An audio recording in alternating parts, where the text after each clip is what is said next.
జై శ్రీరామ్. అందరికీ నమస్కారం. వెల్కమ్ టు న్యూస్ అఖండ.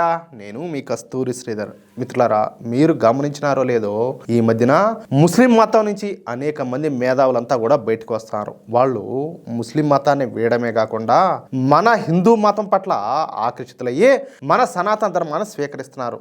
ఒక మంచి విషయమే కదా ఇది.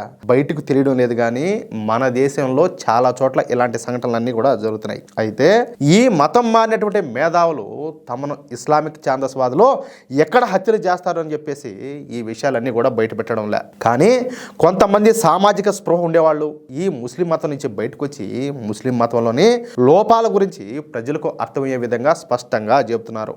ప్రజలకు ఇస్లాం మతం గురించి ఒక అవగాహన కల్పిస్తారనమాట. సరే, ఎందుకంటే వాళ్ళు దాంట్లో ఉండి వచ్చిన వాళ్ళు వాళ్ళకన్నీ తెలుసు కదా, సరే ఎట్లా ఉంటుంది ఏందని చెప్పేసా. సరే, దాంట్లో తప్పే ఉండదు. నిజాలను నిజాయితీగా బహిరంగంగా చెప్పడంలో తప్పే ఉండదు అంటాలే. అసలు ప్రపంచంలో జరుగుతున్న తీవ్రవాద ఘటనలకు, బాంబు పేలుళ్లకు, ఆత్మాహుతి దాడులకు కారణం ఎవరు? ఈ జిహాదీలే కదా.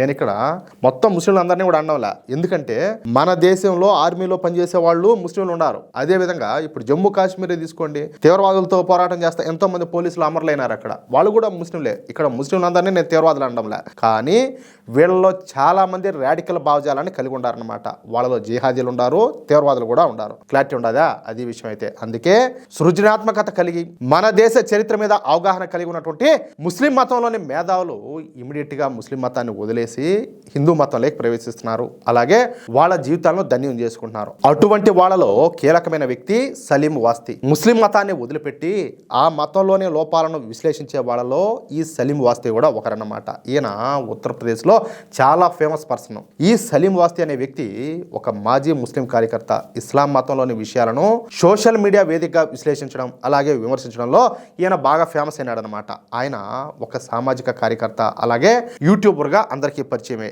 ఆయన ఆదాయ వనరుల గురించి అలాగే ఆయన జీవన శైలికి సంబంధించినటువంటి కొన్ని ముఖ్యమైన అంశాలు కూడా ఖచ్చితంగా మనం మాట్లాడుకోవాల్సిన అవసరం ఉన్నది. ఎందుకంటే అది కూడా చెప్తా. సలీం వాస్తి ప్రధానంగా తన యూట్యూబ్ ఛానల్ ద్వారా బాగా ఫేమస్ అని చెప్పినా కదా. ఆయనకు దాదాపు 28,400 మంది సబ్స్క్రైబర్లు ఉన్నటువంటి ఒక ఛానల్తో పాటు ఇంకొక ఛానల్ కూడా ఉండాలి. వీటి ద్వారా వచ్చేటటువంటి ప్రకటనల ఆదాయం ఆయనకు ప్రధాన వనరు అన్నమాట. అదే రెవెన్యూ సోర్సెస్ ఆయనకు. కానీ కొంతమంది ఏం చెప్తారంటే ఈ సలీం వాస్తికి ఆర్ఎస్ఎస్ అదేవిధంగా భారతీయ జనతా పార్టీ ఈ విధంగా ఫండ్స్ అంతా ఇస్తున్నాయే అని చెప్పేసి ఈ తప్పుడు ప్రచారాలన్నీ కూడా చేస్తున్నారు. వాస్తవంగా ఏంటంటే అందులో నిజమైతే లేదు. ఈ సలీం వాస్తి చెప్పా కదా, గొప్ప సామాజికవేత్త. ఆయనకు మంచి సామాజిక స్పృహ అయితే ఉండాలి. అందుకే ఆయన ప్రజల్లో మార్పు తీసుకురావాలని చెప్పేసి తపన పడతాడనమాట. అటువంటి గొప్ప వ్యక్తి అటువంటి ఈ సలీం వాస్తి మీద ఉత్తరప్రదేశ్లోని గజియాబాద్ లో మొన్న 27వ తేదీన ఫిబ్రవరి 27వ తేదీన అంటే శుక్రవారం ఉదయం తన నివాసం దగ్గర ఇద్దరు గుర్తు తెలియని వ్యక్తులు సలీం పైన కత్తులతో దాడి చేశారు. వాళ్ళు ఆయన గొంతు కోయడానికే ప్రయత్నం చేశారంట. ఇంకా కుదరక ఈ మెడ మీద అదే విధంగా ఈ చెస్ట్ మీద పొట్ట భాగాల్లో తీవ్రంగా పొడి చేశారనమాట. అంటే ఫిక్స్ అయిపోయినారు, ఎట్టి పరిస్థితుల్లో కూడా బతకూడదని చెప్పేసి తీవ్రంగా పొడిచారనమాట. ఎంత దారుణమో చూసారు ఒకసారి.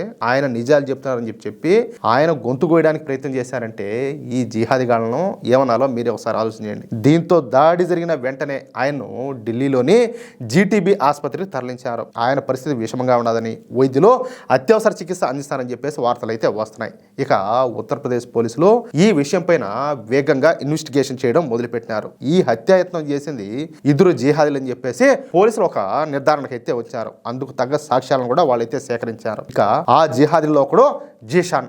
ఈ జీషాన్ గాడిని మొన్న గజియాబాద్ లో ఎన్కౌంటర్ చేసి పారేశారు. దీని గురించి మనం ఆల్రెడీ ఒక వీడియోలో చెప్పుకున్నాం. సరిగ్గా తల మీద కాల్చడంతో ఈ జీషాన్ గాడు అక్కడికక్కడే కుక్క సాగు చచ్చినాడు. ఇక రెండవ జిహాదీ పేరు వచ్చేసి గుల్ఫామ్ ఖాన్. వీడు కూడా ఒక పొరంబోక ఎదవ అనమాట. చదువులే పాడులే, ఊరికే గాలి తిరిగే పొరంబోక ముండా కొడుకు. బేవర్స్గా తిరుగుతూ ఉంటాయంట. పైగా ఏంటంటే గంజాయి బ్యాచ్. వీడికి మళ్ళా మాత పిచ్చి. అర్థం అవుతుందా? ఇంకా దాన్ని బట్టి మీరు అర్థం చేసుకోండి వీడు ఎలా అంటాడో. ఇక మన సలీం వాస్తి గారి పైన హత్యాయత్నం చేసినటువంటి వాళ్ళలో రెండో వాడేటువంటి ఈ గుల్ఫామ్ ఖాన్ ను ఈ రోజు అర్ధరాత్రి యూపీ పోలీసులు అయితే ఎన్కౌంటర్ చేసి పారేశారు. ఇందిరాపురం దగ్గర ఒక ఫ్లైఓవర్ కింద ఫుల్ గా గంజాయి కొట్టి పంది దొలుతా ఉన్నట్టు దొలుతా ఉన్నాయంట. దీంతో ఈ గుల్ఫామ్ ఖాన్ గారిని ఉత్తరప్రదేశ్ పోలీసులు స్పాట్ లోనే లేపేశారు. మరోసారి ఉత్తరప్రదేశ్ లో ఎక్స్ ముస్లింల మీద హత్యాయత్నం చేయకుండా ఉండే విధంగా, అసలు హత్యాయత్నం చేయాలనే ఆలోచన రావడానికి కూడా భయపడే విధంగా యోగి పోలీసులు ఇద్దరు జిహాదీగాలను మొత్తానికైతే నరకాన్ని పార్సల్ చేసేశారు. అయితే ఉత్తరప్రదేశ్ పోలీసులు పోలీసులు ఇంతటితో ఊరుకోవాలా.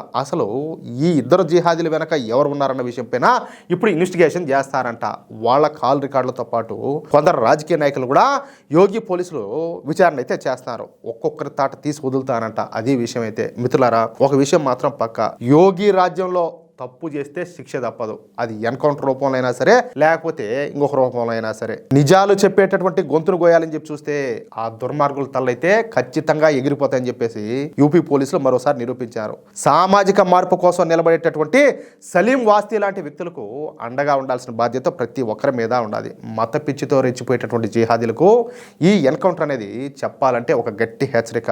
నిజం ఎప్పుడు కూడా గెలుస్తుంది, ధర్మం ఎప్పుడు కూడా వర్ధిల్లుతుంది. అవునా కదా?